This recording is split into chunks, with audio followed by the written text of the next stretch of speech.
Tuna fish নিয়ে এলাম super মার্কেটে থেকে আনকে দেখা বানিয়েছি কীভাবে করে বানাই। আর এই প্যাকেটের মধ্যে দেখুন এরকম তেল মেল রেডি থাকে, এনে এনে খালি অল্প গরম করলে এই জায়গা কীভাবে করে বানাই আনলে দেখুন টমেটো পেঁয়াজ টেয়াজ দিয়ে ভালো করে মানে ফ্রাই করি। মাছটি আগে ভাইজানে অল্প সাইড করলাম, নলে একটু দিলে ভাঙা চলে যাবো গা। আর যে নুন হলদির বাকি মরিচের বাকি যত আবি দিয়ে আনকে দেন নাকি দিয়ে আমার স্টাইল আমি বানাই বানিয়েছি, এটা দেখা বানিয়েছি। আনারা কীভাবে করে বানাবেন টমেটো আর পেঁয়াজ এনে গলছে আর কি, তো গললে বোধ মানে এটা দিলেই হয়েছিল গা। ভালো করে হলো আর একটু কষামো ডাইকা দিব ঢাকনি দিয়ে। তারপরে ফাইনাল শট এই যে এটা হয়েছে দেখুন। পরে এই যে ভাতও রেডি হয়ে নিছে।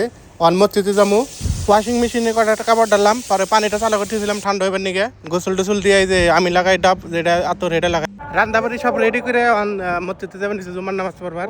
আপনারা আজকে কারা কারা নামাজ পড়লেন কমেন্ট করেন। এই যে মসজিদ এটা এনে তো 12টার সময় এই হবো নামাজ চালু, 11:50 হয়েছে। যাবেন মানুষ সব বুঝে যাবো, গাড়ি করে দিন সব বুঝাইছে মানুষ, গাড়ি আর একদম রাস্তা বুঝাই যাবো। নামাজ পড়ে বাইরে বাইরে এলাম। তো আজকের ভিডিও ঠিক আছে, ভিডিও দেওয়ার জন্য ধন্যবাদ।